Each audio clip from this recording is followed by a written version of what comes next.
Hello guys, good morning.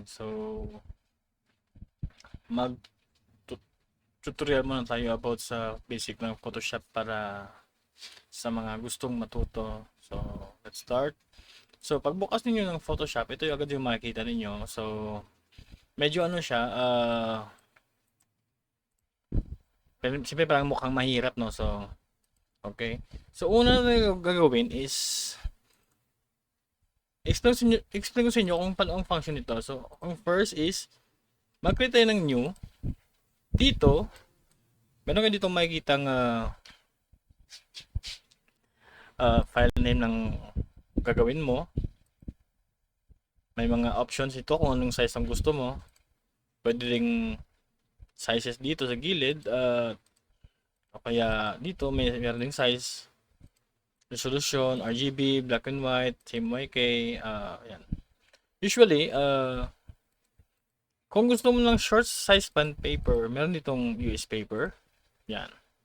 So, nakalabas na to automatic na. Dito ko lang mag-adjust. Okay? Ang dito naman, the more na higher yung resolution niya, the more na maging maganda siya. Pero, meron din itong disadvantage, lalo na kapag maglagay ka ng image. For example, no? Pakita ko sa inyo. Mag-open ako dito ng file na gamit yung resolution na 300. Yan. Mas mayroon ka ng resolution dito, try natin maghanap sa Google ng image. I-explain siya kung bakit. Hindi siya advantage. May advantage tsaka hindi. At saka, hindi din maganda. Ito. Example, mag-type ako ng google.com. Tapos mag-search ako ng cartoons.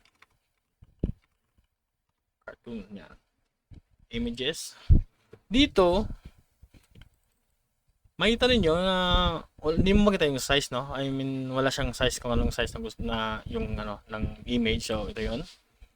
Once na-click mo to, once na yung ilagay mo yung mouse sa Google, may nakalabas sa baba na 400 by 400. Ito is pixels. Sorry. Sa Photoshop, kung gusto mong i-check yung size uli, ito tayo sa image, saka image size ito. Ito yung sinasabi niya pixels yan. Ito yung pixels niya. Pixels. Ito yung document size. Ito yung short. Yan. Ayan siya, no?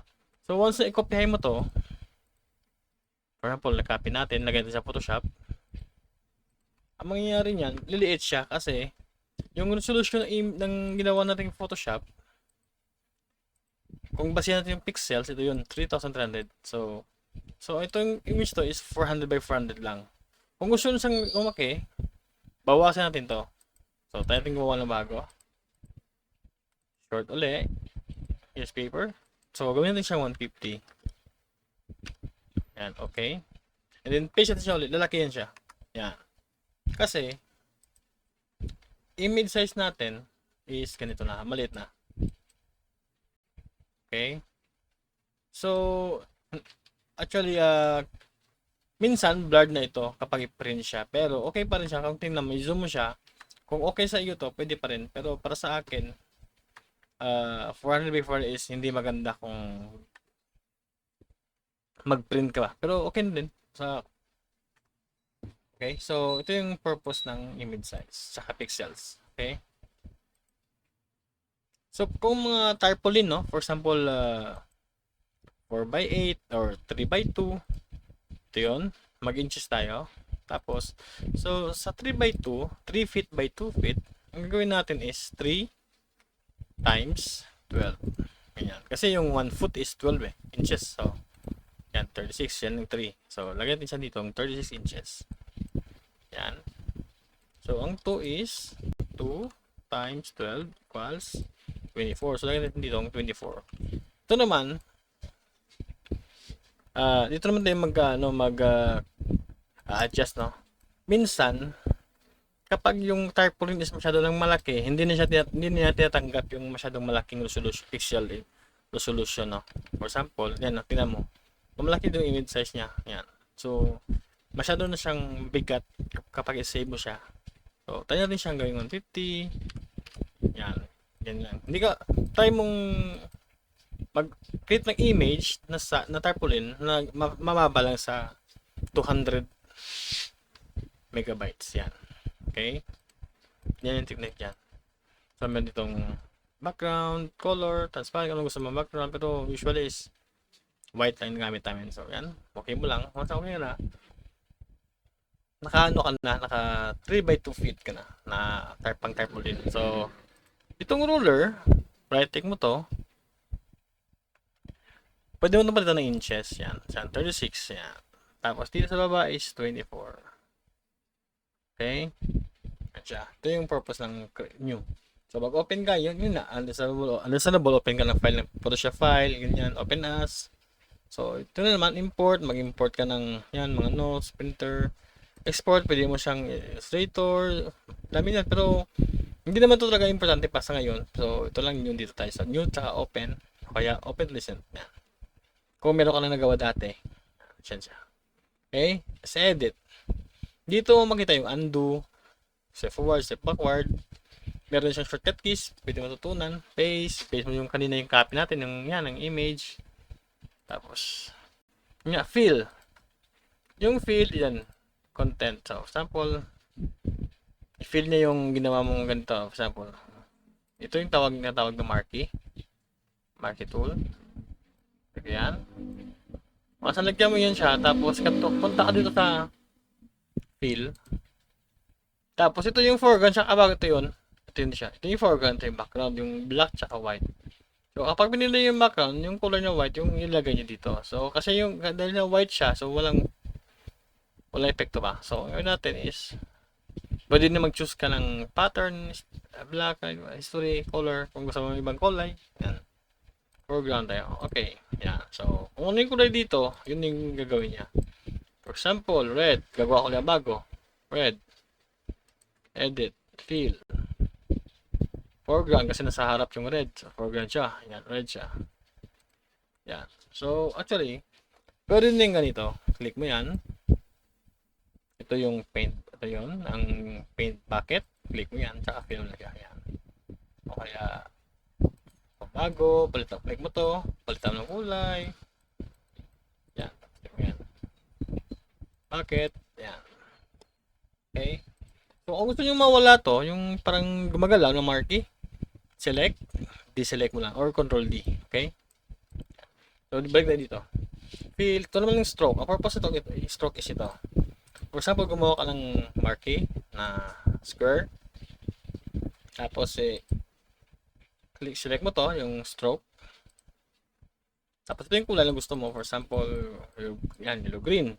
Ito yung pixel, ito yung size na gusto mong ilagay na stroke dito sa marquee mo. So, for example, gawin ko siyang outside, tapos gawin ko siyang 50 pixel, yan. Meron siyang blending mode, pero hindi yan usually ginagamit. Pero soon na, advanced na yan. Ito naman tayo sa basic, yan. Once okay mo siya, yung edge ito, is lalagyan niya ng stroke. Yan. Okay, yan ang purpose niyan. Ito pa. Yan, edit, fill, stroke. Yan, mayroon dito. For example, yan, dark green. Tapos, palitan mo sa inside naman. Sa loob naman siya. Yan. Okay. Yan siya purpose as well. So, dito tayo ulit. Ito naman yung mode. Yung mode is, dito mo papalitan yung kulay ng, ng project mo. Grayscale. Don't flatten. Siya, discard mo lang. Yan, grayscale siya. Yan. Undo ko lang. Grayscale, text color. Pero usually na ginagamit ito ganito, na natin. Kapag gumagamit ka ng printer like Epson, 'di ba? 4 na kulay yan sa printer natin. Meron din tawag na CMYK. Ito yung gamit natin sa ating paper.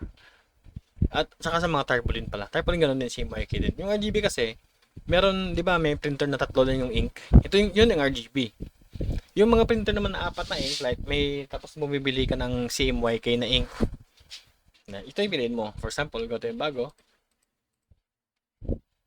Tapos, ito yung short ulit. Yan. Short, tapos option na legal, tabloid. Ito naman sa international paper pala. Meron yung A4 and mga A3. So, ito naman sa letter. Ito yan, ulit. So, palayo na siya. Okay, so, ang gawin natin next is, di ba, mode, no? So, hindi na, ulit natin ha. So, habang mag-create ka ng new, kapag alam mo yung file, gagamitan mo ng file mo is CMYK, dito ka na. Ayan. Palitan mo na bago ka pa para kahit hindi ka na mag-ano dito. So, wag mo itong galawin. Okay, so yun siya. Ito yung short size. Yan ang resolution natin. Baba na natin ng 150. Yan. Okay, CMYK. Yan. So, mag-iiba yung mga kulay nito. Like, basta kapag ano siya, mag-iiba siya sa mga kulay niya. Hindi siya magpapares ng RGB kasi iba yung output ng RGB sa CMYK. Yan. Okay. Deselect natin. Next is adjustments. Ito yun. For example, no, kuha tayo ng picture sa sa Google. Ito. Okay, itong yung raccoon. Okay. Copy natin, medyo nag-load pa. Kasi blurred siya, alam mo blurred siya eh. Okay, ito, sige na, copy natin kahit blurred. Ito na, clear siya. Yan, tapos, paste natin siya dito. Edit, paste. Yan. Once na nakalagay mo na siya, try natin i-adjust, no? Ganito, adjustment. So, brightness, contrast. Yan. Yan siya, brightness, contrast, yan. Naka-on yung preview para makita mo agad. Tapos, levels, naka-on na yung preview, adjust mo dito.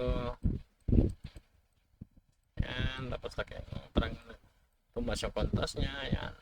Laruin mo lang, kumbaga sa needs mo ba, kung anong gusto mo talagang gusto mo mangyari sa image. Yan. Ganun lang. Yan. Pwede mo din i-delete yung naka-active na yan. Click mo lang to. Delete mo lang. Click mo yan yung box. Tapos delete mo lang. Yan. Or kaya reset mo. Walang reset ah. Hindi pala ma-reset to. O baka nalimutan ko lang. So, ito lang, manual lang tayo. Okay. Delete na. Okay. Adjustments, hue, saturation, gano'n lang. Parang just yan. May kulay. Darken, lighten. Yan, pang ganyan. Okay. Dito yung lahat sa adjustments. Iba din to. Meron din sa kabila. Pero suna yan to sa inyo. Basic muna tayo. Ito, image size yung kanina. Ito pala, auto-tone kapag tinatamad ka lang mag-edit. Auto mo na lang. Yan. Ando natin. Contrast. Yan, contrast. Yan, ito brightness. Kapag available. Ay, sorry. Yan. Okay. Image size yung kanina. Yung size, pwede mo i-adjust ulit.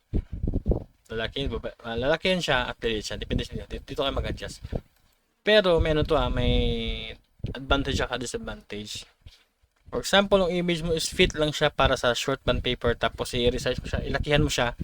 Once nalakihan mo siya, baka magba-blur siya. Parang ganun. Depende kasi yan eh. Okay?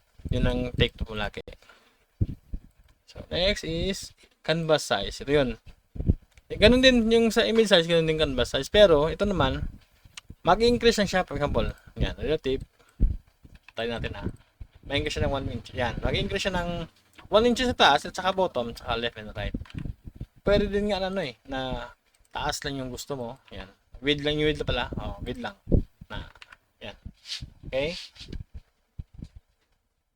Tapos, image rotation, pwede mo siyang ikutin. Yan. Pwede mo siyang baliktarin. Trim. Yan. Mga pixel, okay na. Pero, paano ka ginagamit palagi? Mga ganito. Duplicate siya, magagawa sa bagong project. Ganyan. Tapos, hindi mo siya new one. So, nagawa siya na bago. Yan. Okay?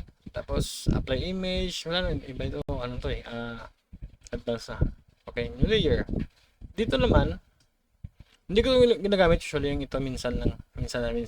Kasi ito, dito mo na yung makikita. Pwede na dito eh.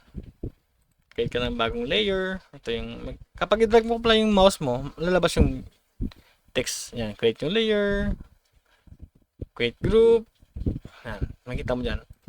Ganito yung, ano nito, ganito yung, tawag dito, yung, kung paano explain gamitin to. For example, no, kapag gagawa ka ng layer, at lalagyan mo siya ng drawing, ganito, itong layer line, yung mawawala, yan.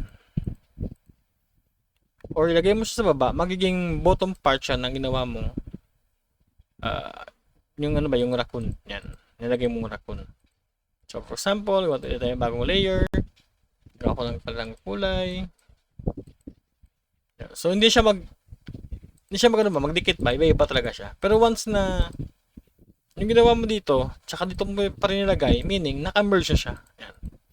Dalawa na sila. Kasi isang layer lang siya eh. Yan yung purpose ng layers, okay? Mas better talaga na every time na gumagawa ka, naka-new layer lahat. For example, si ibang part, ibang layer naman. Tapos ibang part, ibang layer naman. Parang ganon. Delete ko lang.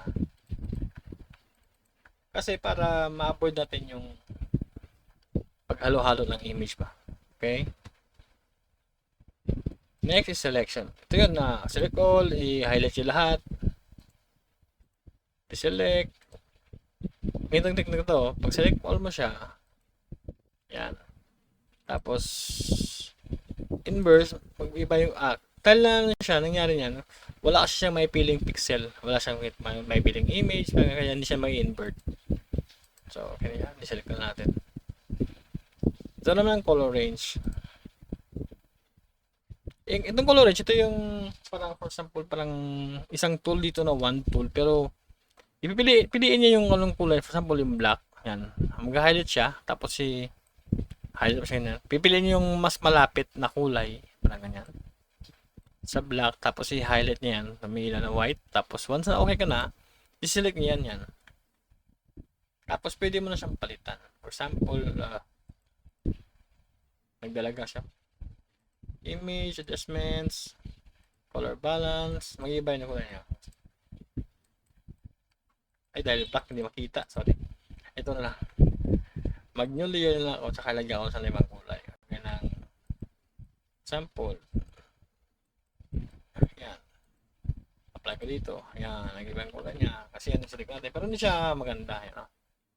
Hindi siya ano ba, accurate ba sa kanya, medyo na-low res siya, naging low resolution na siya. Doon natin. Okay? Ito namang filter. Dito mo kumbaga pwedeng laruin yung image mo like gawin mo siyang blur, Gaussian blur. Ay, sorry. Dapat kasing layer eh. Kasi kanina dito, walang layer dito na tayo. Blur, Gaussian blur, yan, mag-blur na siya yan. Yan, blur image. Ito yung noise, pixelate. Ano mo lang, try mo lang i-practice kumbaga. Ayan siya, filter. Hindi ma-activate to. Siguro may ang image ito parang hindi siya dapat i-edit kumbaga. Kasi may dito ano filter glare rin ma-activate siya pag siguro kung pwede na siya i-edit ba. Other testing mo lang, i-ano mo lang, try mo lang ito. Windows. Yung Windows kasi ito yung nagpapalas ng mga tools sa gilid. For example, no, gusto mong ilabas yung text or paragraph. Ito yung character. Yan. Yan. For example, may na-type ka. Ito yung text ko. Type yan. Pag gusto mo siyang i-highlight mo siya, Ctrl A. Yan, lagyan mo siya, palitan mo kulay. Tapos, dito, spacing niya gawin mong 200%. Yan. Actually, ano yun, scaling yan. Dito tayo sa ano. Dito tayo, yan. Yan. Mag-spacing yan siya. Yan, text. Okay, ito yun. Dito ako mag-adjust. Pwede pa rin yung lakihan. Example, 250. Yan. Okay. Okay, so balik tayo. Ito pa nakatago siya. So, kaya mo siyang i-click dito yung arrow. Para maging ano siya, hindi siya magtago ba. Is taas. Paragraph, pwede kang edit ito. Laruin mo lang. Tapos, next is itong to sa gilid. Itong move tool nito, pwede, ano lang, move tool nga, yun yung literal, move tool. So, pwede mo siya ma-move. So ito kasi, itong sa likod, hindi mo siya move dahil naka-lock na siya. Tingnan mo ito. Pero pwede mo siyang pwede mo siyang i-move. Pero unlock mo muna siya. Double click mo lang to. Yan. Mag-create siya ng bagong layer. Kaso problema, nakadikit, meron siyang white. Yan. Meron siyang white na kasi hindi natin siya ginawa ng bagong layer, so nag-merge siya yung kulay niya. Kaya yan ang ano niya. Yung text, pwede mo move. Meron ditong auto select at saka show transform control. Ino-off ko to kasi minsan ang gulo na ba? Kung lalo na kapag marami ka ng layers dito tapos naka-auto select ka pa. Kapag kasi once madaanan ng mouse at saka maklik mo, automatic siya na nag-click yan. Kapag click ko yung text, siya na malipat. Click ko to, malipat na yung layer. Yan. Okay? Yun yung purpose. Kaya ino-off ko to. Kung gusto mo sang i-click itong mga layer natin or image, click mo lang to. Right click mo lang to. Ito, right click mo lang. Lalabas niyan siya. Yan. Right click. Yan. Ganun. Okay. Ito yung tag na marquee tool. Meron itong mga options. Ito may mga arrow sa gilid na ba yung maliit na triangle. Pwede mo yan siya. Lalabas yung vertical marquee, single column, mga ganyan. Bilog naman yan. Okay. Ito naman yung lasso. Yan, lasso. Sa next na video natin, turuan ko kayo paano gamitin to. Okay. Ito naman yung 1, 2, ito yung sinasabi kong diselect mo natin. Select mo yung, sorry. Nagdalag ako. Select.